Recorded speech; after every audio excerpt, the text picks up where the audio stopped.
Are you and I one of the rich people that the Apostle Paul is talking about in 1 Timothy 6?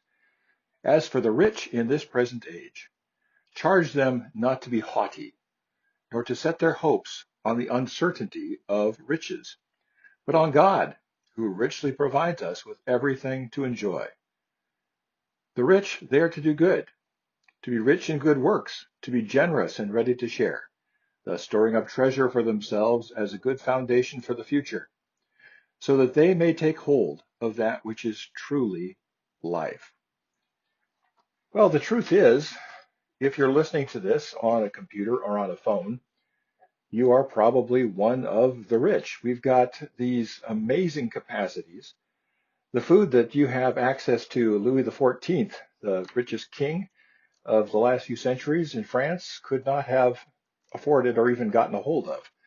Our ability to travel, which I hope will come back soon, is fantastic. For just a few $100s, you can be anywhere in the continent in a few hours.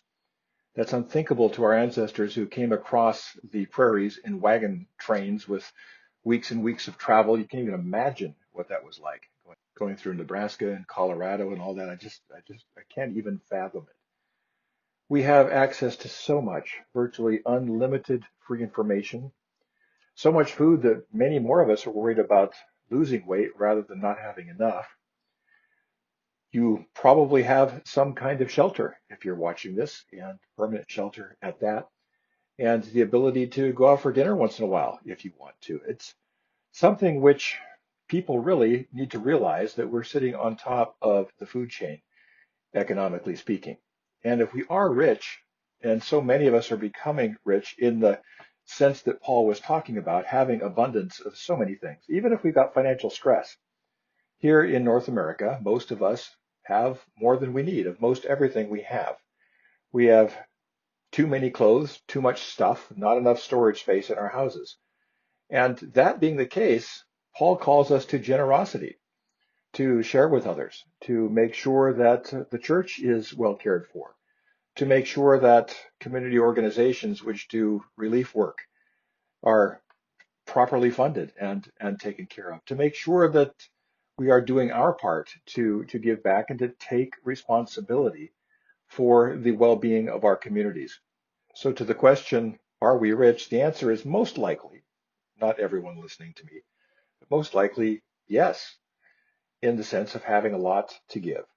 So I would just invite you to give of your time, to give of your treasure, to give of your skills, to give of your leadership for the sake of your community, your church, your family, and your neighborhood. And we can't take responsibility for the whole world. We can't fix everything in the whole world, but we can take care of those things that are closest to us. So I invite you to give generously to your church, to give generously to local charities that you have a relationship with, not just faraway ones. There's nothing wrong with that, of course, but there's something special about taking care of people who are close to home.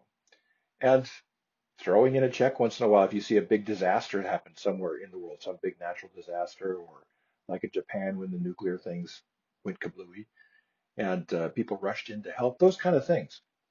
For it's in helping other people and taking responsibility that we take true joy out of life. And as Paul says at the end of this passage, to find out where true life is. I want that for you.